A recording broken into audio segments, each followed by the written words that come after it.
Awesome. Good afternoon. Thank you all. First and foremost, apologies for delaying the session. Please accept my apologies. Thank you for coming and gathering here for today for this big idea series with MIT on topics of the forefront of business for what promises to be an insightful session. Today we have the opportunity to explore on the ideas that shape future. All thanks to our collaboration with MIT. Our esteemed guest, Professor Donald Lessard, Apple Foundation Professor of International Management, is also a visionary leader whose talks or whose insights are across the organization in the world. We are thrilled to have Professor Donald with us today. His spirit of advancing knowledge and fostering collaboration is what embodies the spirit of our partnership with MIT. The topic for today is decarbonizing industry, aligning business models, technology, and policy. If I have to say this is like, let's imagine this as a garden and all industries as plant. As a gardener who has to take care or tend the plants, this is what the professor is going to tell us about, how to nurture the industry. So now let's welcome Professor on the stage.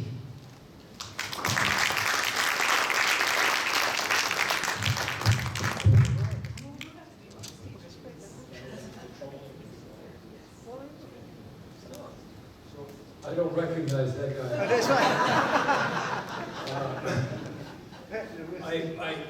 I grew a beard when at 27 years old I had to teach MBAs at Amos Tuck School. And my students were older than I was. And I had to grow a beard so I would have a little bit of gravitas. And I reached an age where my partner said, "You don't need a beard anymore." In fact, you look older with a beard. So we got rid of the beard. Okay. I'm delighted to be with you. I'm sorry to keep you waiting. I'm just finishing about a month this time and 2 weeks in the fall in Malaysia. I'm really enjoying my stay. I'm a distinguished visiting professor at ASB, which is a collaboration with MIT. And I'm really trying to help ASB realize its vision. I poke around and cause trouble like an emeritus professor can. Once upon a time, I taught international finance. And I guess if I were to go way back in history, I was the first person that did published research on diversification across emerging markets. 1970. 1970. Diversification across emerging, before we called them emerging markets. And I believe I helped coin the phrase emerging markets with Antoine von Eichmann, but we can't prove that. Long time. And then for many years I taught global corporate strategy. And then for some reason I got involved in large-scale infrastructure projects. And now I'm focused on sustainability. Although I've changed my terms, I don't talk just about sustainability, I talk about the sustainability imperative. The sustainability is a conversation for people who are not yet convinced. The sustainability imperative says, we either do this or we die. And how do we do it? So this is not should you, but how do you do it? If you're still thinking about should you, go out and have a coffee, because I'm past patience with that conversation. Right? I'm old enough that I won't see this, but your children are going to see a royal mess unless we do something serious. So that's the starting point. The second point, I could stop with my title slide, but business models, technology, and policy. So if I'm at MIT and people talk about fighting climate change, they talk about technology and policy. They don't talk about business models. Well, it requires all three. And when we talk about innovation, we talk about technology. It requires all three. And the innovation we're going to need is in policy, in business models, and in technology is playing three. And none of them is primary. So that, I could put right there, that's my core message. So if we think about saving the world and having the world for our children, we're going to need to drive radical innovation in business models, technology, and policy. Just absolutely radical. Not incremental, not turning out the lights, not taking the garbage out, not recycling. We're going to have to fundamentally, we have to do those things, because if we don't do the visible incremental things, people don't feel it. But that's the starting point. We have to do radical things. All right. And here I guess I'm co-branding, right? I'm co-branding ASB and I'm co-branding MIT. That's fine. I'm in Malaysia today, so I really enjoy being there. How many of you have seen the MIT climate simulator and roads? Go online, look up EN-roads, and you'll find there's a free access simulator you can run on your own personal computer that allows you to simulate what's happening with the climate. And it's based on the latest science, although it's a systems dynamics model that's got the science in it.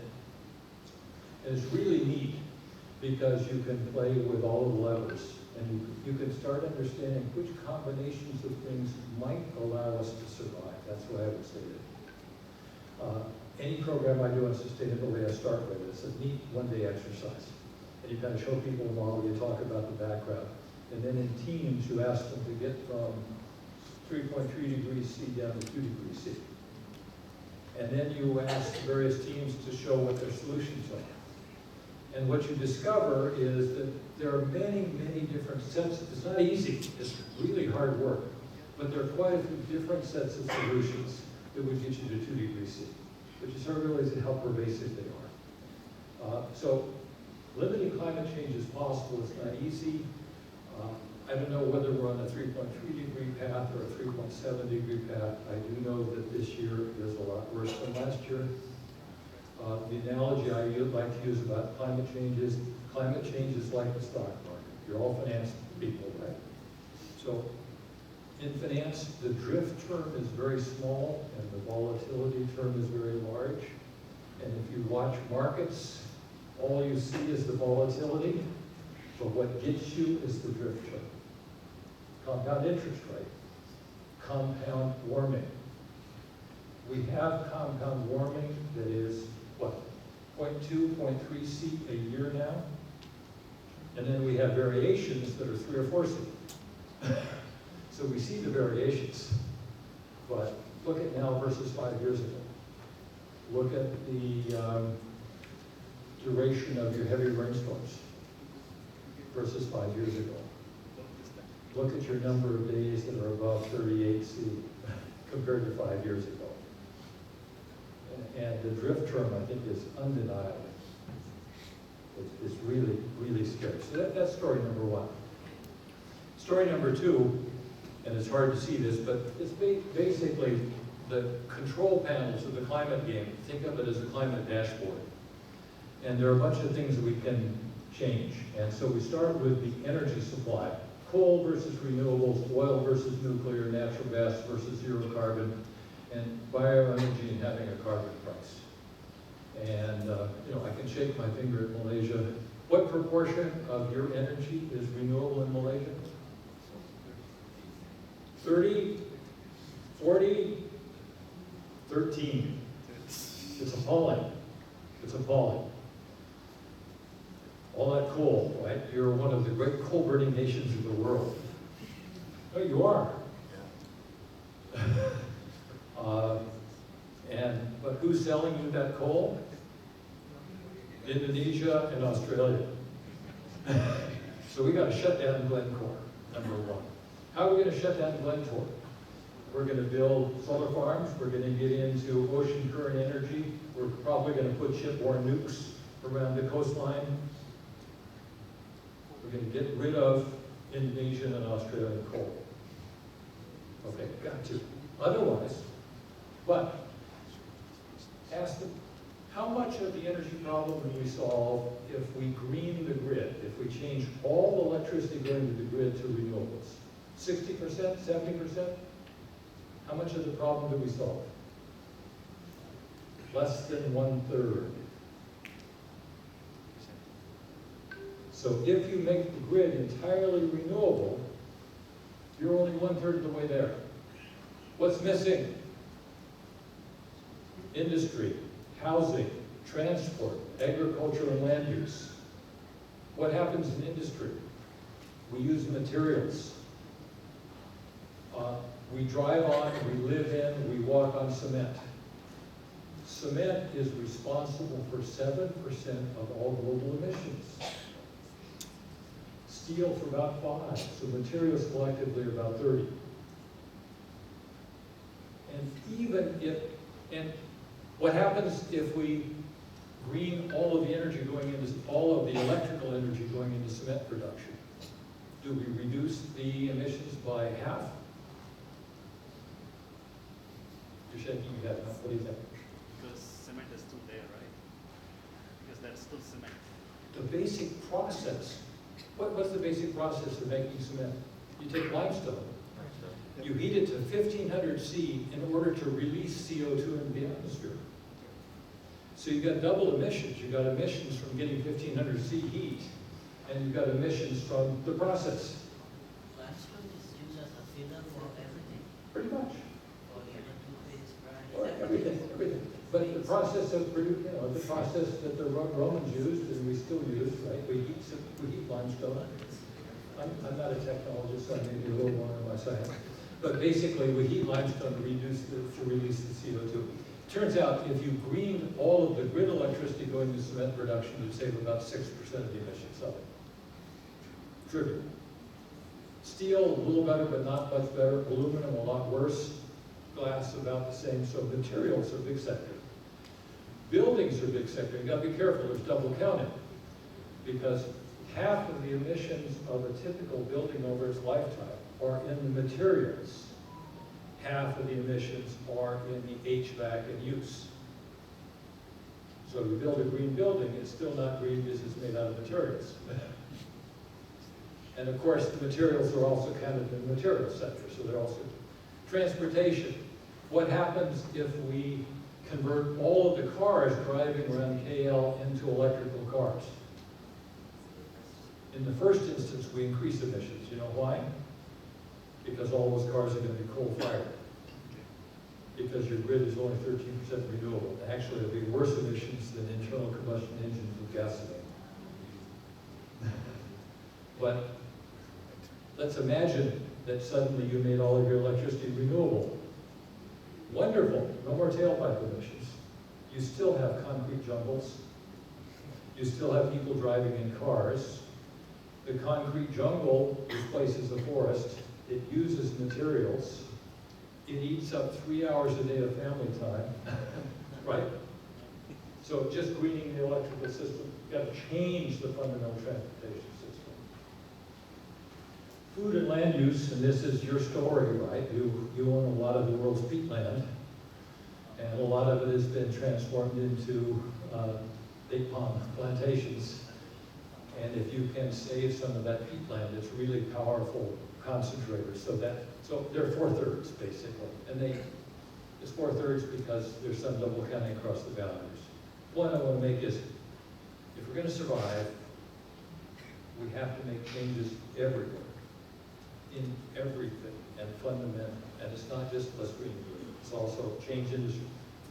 And I'll come back to materials processing and the role of telecommunications and Bitcoin communications, where you guys are in the middle of it. But any questions so far? Scary, right? Go online, look at the simulator, play with it. It really gives you a feeling for how complicated the system is that we're trying to drive. Okay. Whoops. Understanding is nice. It's nice to talk about climate change. It's nice to talk about where it happens. It's nice to talk about where it comes from, where we're going to change it. We're managers.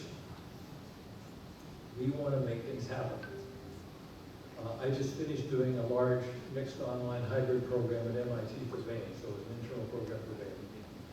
And we had 800 students in the first round hybrid, and they've got 15,000 online. All the Bains are getting this stuff. But first step, right? Taking stock. What is your current material impact? What are your emissions? What's the gap between what you do and what would be sustainable? Step one. Step two, setting strategies and focus. Where are you going to focus? Where could you have an influence, and how are you going to find strategies to have that influence? And then develop strategies, which technology roadmaps, decarbonization roadmaps, making it happen. And so how do we translate it into action? Where are the emissions? We've talked about this a little bit before, kind of extent.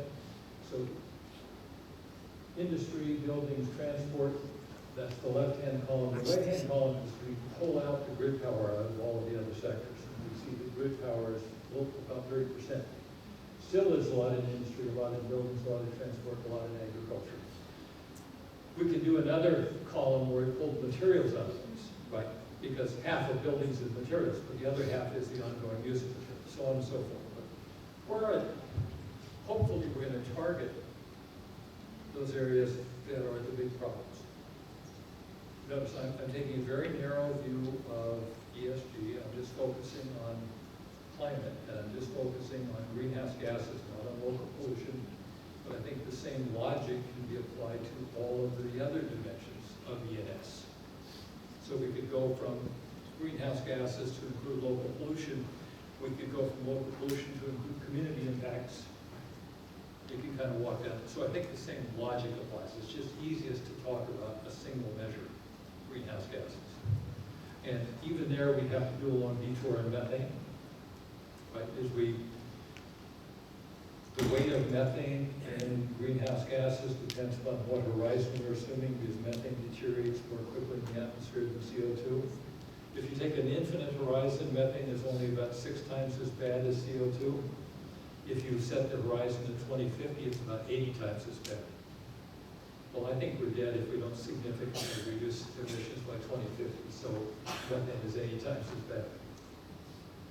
So fixing the leak in Petronas production of natural gas to reduce methane is really important, because it's a very high-powered contributor to global warming. Right, so there's a lot of science that people have got to go through to do this. Okay, I'm going to focus on materials, and I'm going to talk about the most basic and most boring of all materials. I'm going to spend a lot of time on cement, and you're not a cement company. And I don't want you to learn cement. It's the easiest example to think about a single sector, and the discipline that we use in that example could be applied in any other sector. And it's 7% of all emissions. So cement, this is a diagram of, this is Transition Path Initiative, TPI, you go online. And TPI has sectoral maps for most industry sectors, and they show you how various companies are doing on their target emissions and on their actual emissions. Very useful. And of course, everybody is saying, oh, we're going to be net zero by 2050. And I say, that's a nice empty statement, because I won't know it until 2050. And I don't even know what you mean by it, right? So painting with a big brush that's called greenwashing. I'm going to be net zero by 2050. If you're still alive in 2050, come back and look and see if I'm net zero. But I do this in cement. You can look at any set of companies. I was focusing on Holcim is one of the best. I've got Taiwan Cement up there for the fun of it. Holcim Cement, which is Mexican-based, is Brazilian. And Taiwan Cement is way more polluting than the others. Holcim and Cemex kind of together, they're all trying to get way to happen. It's very instructive. If you look at airlines, if you look at shipping, if you look at retail, if you look at almost any sector, you can see who's doing well and who's doing poorly. And so you get a sense of whether the company is being honest or not. But a lot of this is about their statement. This is an industry map for cement. It says, here are the ways that the cement industry could become net zero by 2050. This is produced by the Global Cement and Concrete Association, the industry association. But I think it's honest stuff. And let's see if I do this right. The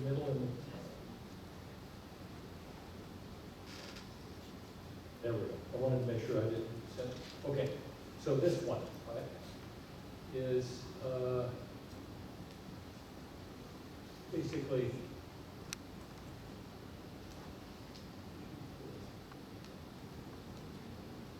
okay. CO2 sink and recarbonation is about 10%. That can happen fairly soon and will continue.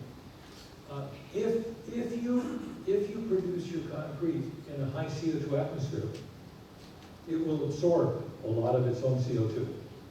So actually, if you build pre-stressed concrete in a CO2 high-pressure building, the cement that comes out the other end is a lot less CO2 intensive.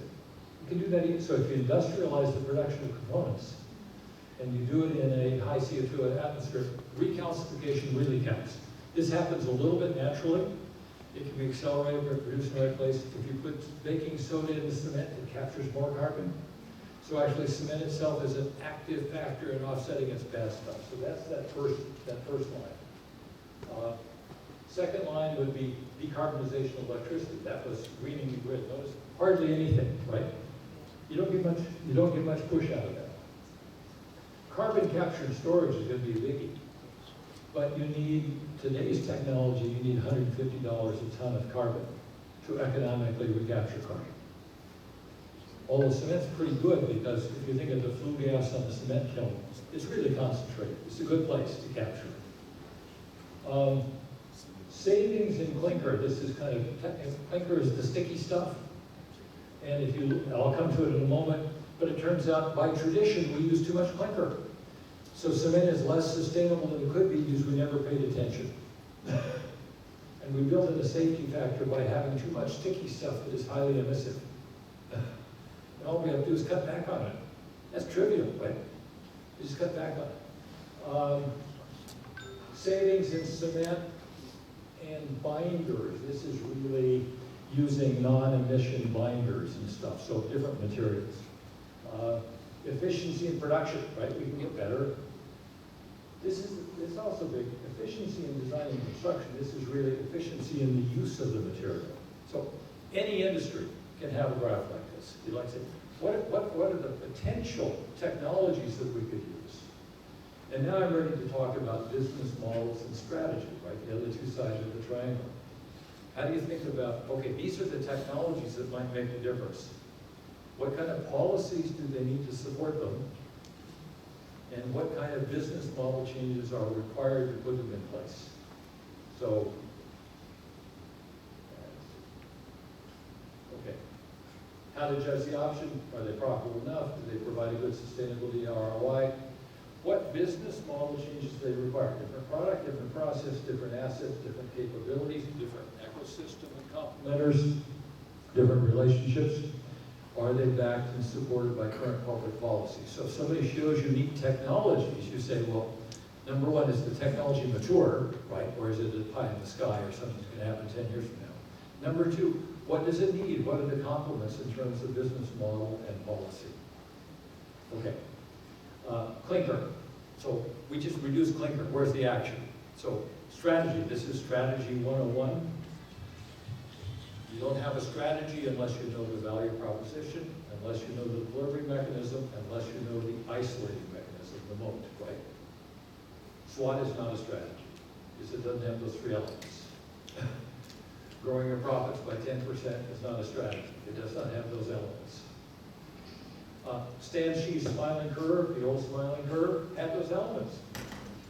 Michael Porter's 5 forces has those elements. This one is David Teese's structure recast by my colleague Hiram Samuel into the business model. So where in value proposition, production and delivery mechanism, and isolating mechanisms does reducing clinker fall? That's a quiz. Does it change the value of the product to the customer? Value proposition? At all? No idea. Let's say right now we have 30% excess clinker, and we cut it back. And we cut it back to the minimum level we need for it to work. It still works. So at the first look, it doesn't change the value proposition. However, most engineers like a margin of safety. and excess clinker was margin safety, right? The bridge has to be built 1.5 times as strong. So what happens if I tell you I've removed my margin safety? You're only going to buy my product if I show you I have excellent quality control, right? So I have to show you that I have excellent quality control, otherwise you're not going to trust me. So it could mess with the value proposition. Actually, it could be very good for a company that has high capabilities and good ability to project quality control. So we're differentiated. This really matters now. We no longer have an easy margin of safety. Our margin of safety comes from being careful, right? But mainly, it reduces the cost.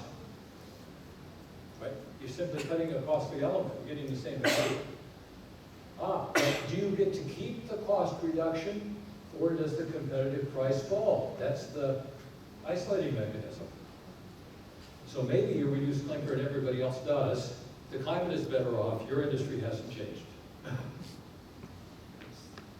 Or maybe the customers really demand quality control and only some companies can project the quality control, so the Me Too cement company is less differentiated, right? But it's primarily in the value proposition.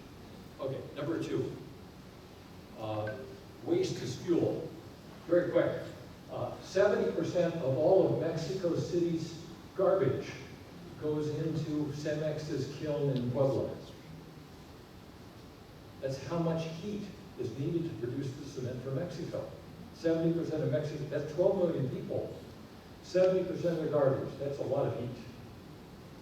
But you also think it's kind of the comparative advantage of cement for taking waste is it has this single source that needs a tremendous amount of heat. And they are really good at combustion technology. And we could go into a long story about why, but they're good at it. They've got the capability, they've got the need, they already run fleets, they've got the good logistics. What does it do to the business model? It certainly changes the operations, because now we have to collect trash and we have to burn trash as well as making cement. Does it change the value proposition? Whoops. Maybe. Maybe it changes the value proposition, not to the cement buyer probably, but maybe to the municipality, maybe to the country. It could, if I've got the right economies of scale, it could actually lower my cost of heat. Do I get to keep it? Depends upon whether others can easily replicate it. If it requires certain scale and sophistication, maybe it's a new moat for me in an industry that yesterday was commodity hell, right?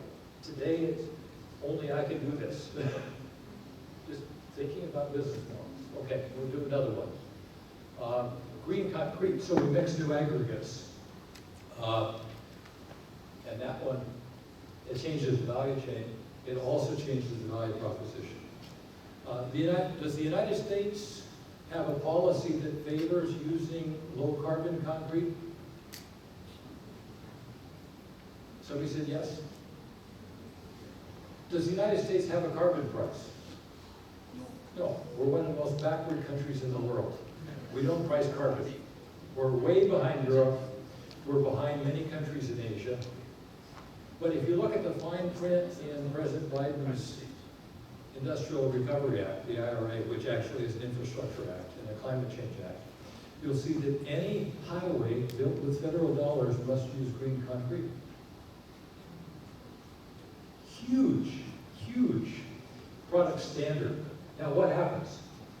What do you need to be able to produce green concrete? You probably need a little better technology. You probably also need to have control of some of the sources of aggregates. Cemex does. Maybe they can play that game better than other cement makers. So notice they might become more sustainable, but the standard that is required to support being more sustainable actually helps them differentiate what was yesterday a pure commodity into something somewhat different. See where I'm going? This is kind of your turn. The willingness to pay delivery mechanism, isolating mechanism, is your universal canon of strategy. You apply it to any situation. Where's the difference? Does this add value to the customer? Does it change your cost? Can you keep the difference? Do you have pricing power, right? Or does the competitor force it away? urban solutions, recycling, new designs, new components. We could go on and on and on. I don't care to make you cement experts. This is really boring.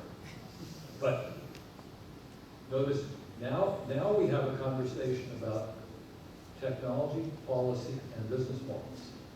We're looking for three together. This is not just a technology story. It's all three. And maybe we can actually find a sweet spot between profitability and greater sustainability if we look at that triangle. Right? If we can't, I don't have much hope for our future. Okay.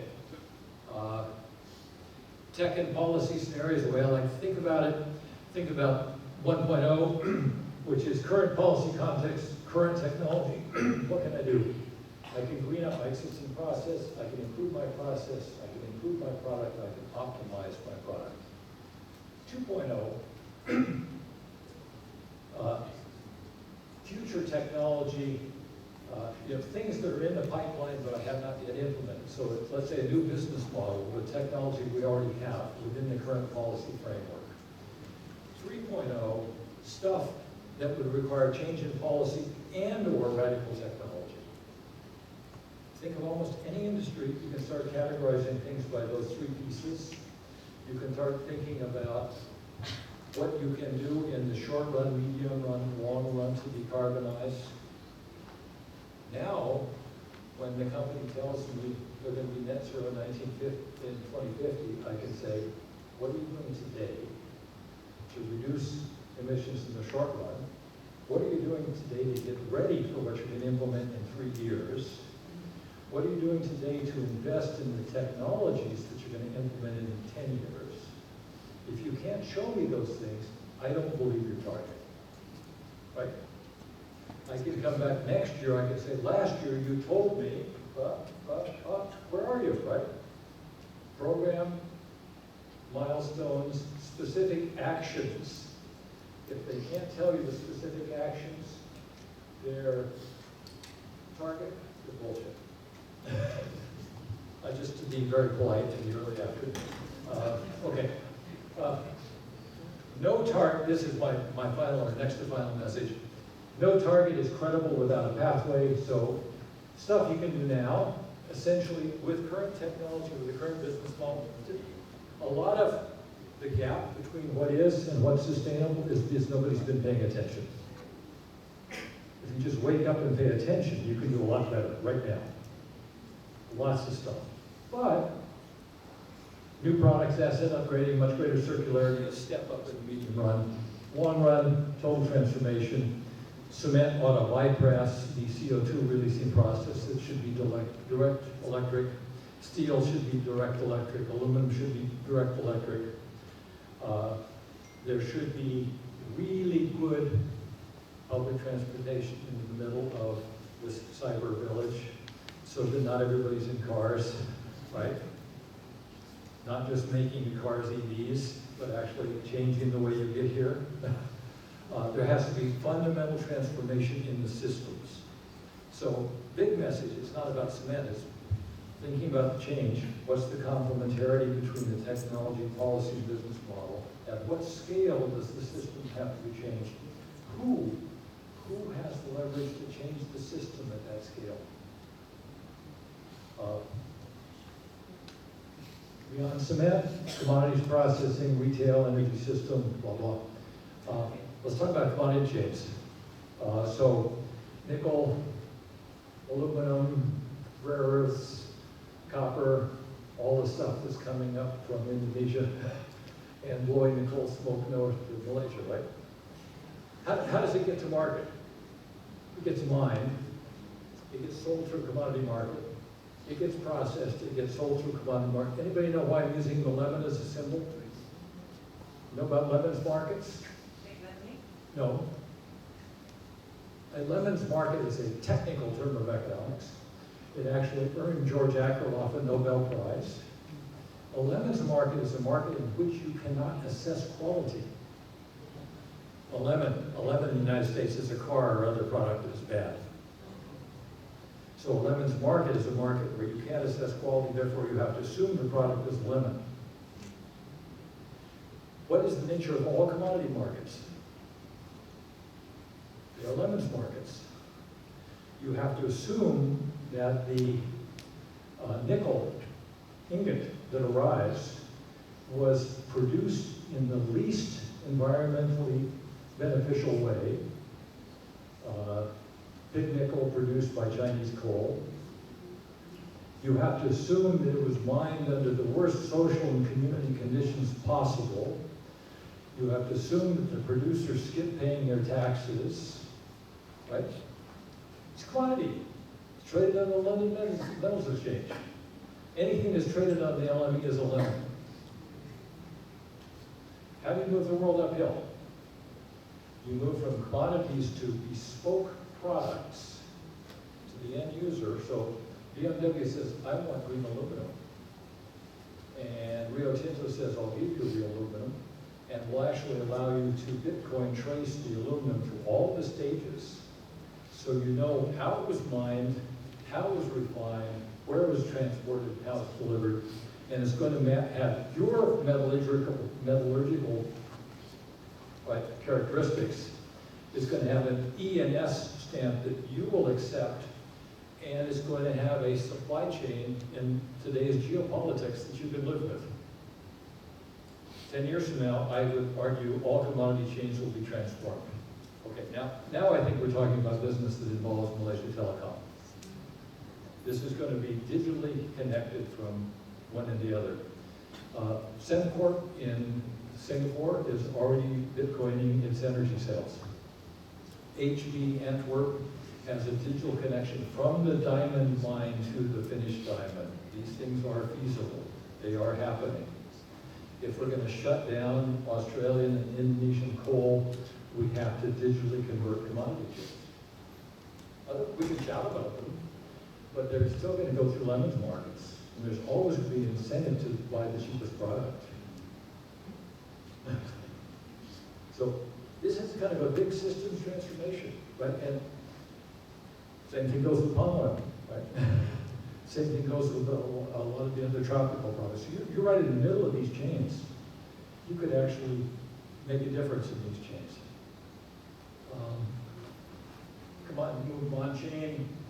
So I'm playing with this a little bit, but imagine we had this digitally connected and we sell the product to BMW. Suddenly we can do the project finance off of BMW's credit.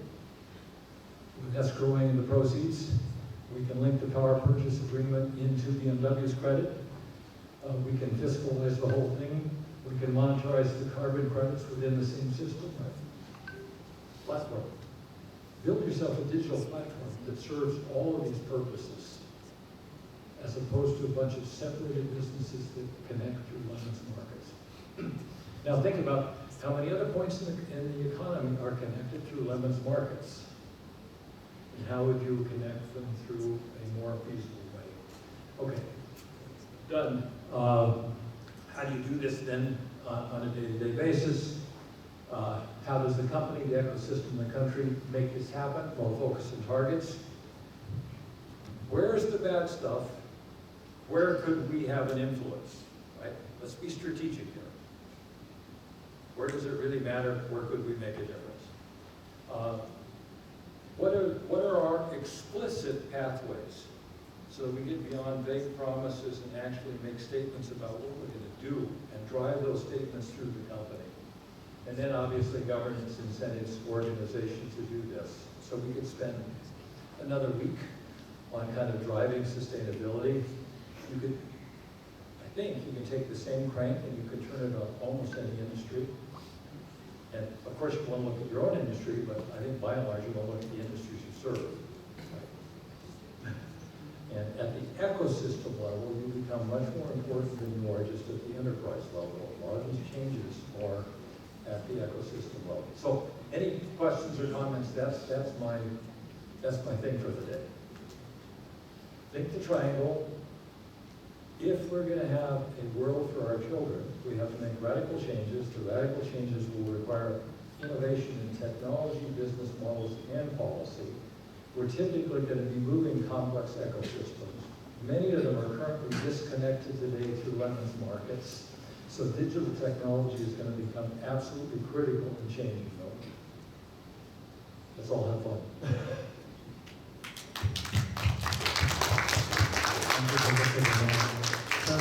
it's your turn. Do you have any questions for Professor Donor?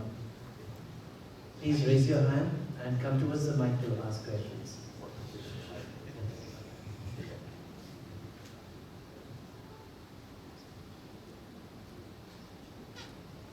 Hello. Hi. Just a quick question. What are, I mean, I'm already, I think most of us are already on board. We've been hearing about I assume sustainability. so and I hope so. I assume so and hope so. But one of the lingering questions at the back of my mind what are some of the flip side? What are the costs or impact of pursuing this green integration, so to speak?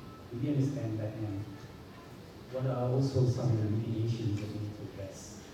Great question. So if my colleague John Sturman was here, and John is the genius behind the simulator, and he's Mr. Systems Dynamics at MIT, he'd say, let's always think about unintended consequences. So why does the world rely on palm oil for most of its foodstuffs? And why have we driven such a nail into the earth's coffin using palm oil? Does anybody have an answer? We discovered saturated fats. And we had a revolution that said saturated fats are bad for you, therefore eat palm oil. So we had a health-generated message that shifted the supply chain of edible oils in a way that did horrible things to the Earth's environment. That's an unintended consequence. So think a little bit about the system you're going to change.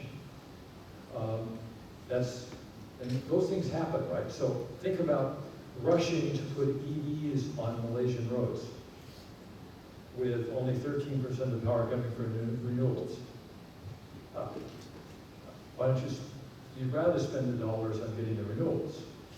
And you'd probably rather spend the dollars on changing the material supply chain. And maybe you'd rather spend the dollars on improving public transport and relocating housing. And but I guess I'm criticizing my president's policy in the United States, and I do support him. But EV is a subsidy for the upper middle income, and it's a fairly inefficient way to fight climate change. Company level, there are some people who say it's a free lunch, and you can be more sustainable and you can be more profitable. And yeah, there's some cases where that's true. So you can find some situations where you can move uphill on both. Realistically, I think you have to say, what kind of appetite are we willing to take in terms of profitability? Let's say the company says, we're willing to take a 5% hit on profitability to be really sustainable. Now, let's look carefully to see where we can get the most bang for the buck for that 5%. And there will be sweet spots. So if you go into kind of the strategy with it, think of a landscape with different mountains. If you climb the profitability mountain, and then you say, oh, we'd like to be sustainable. You see the sustainability mountain over there. You can't get from A to B. There's no bridge. Or if you climb the sustainability mountain, it's very hard to climb the profitability mountain. You have to jointly climb the two. So you have to rethink. Right. But at the end of the day, you're going to face some difficult trade-offs. You say, is this good for mankind? Can I afford it? Am I going to get the credit for it? And then you have to be strategic. You have to say, am I kind of uniquely positioned to be influential in changing the system? I'm an old-fashioned guy. I say, if you have the brain power and if you have the scale and the power to change things, and you don't do it, you're immoral. Right? So it's kind of, what do you have? Did God give you power, and do you have some market power? Use it, and be willing to spend some of it, but make sure it's used well, not just to offset appearances. So it's not quite an answer, but I kind of wandered around.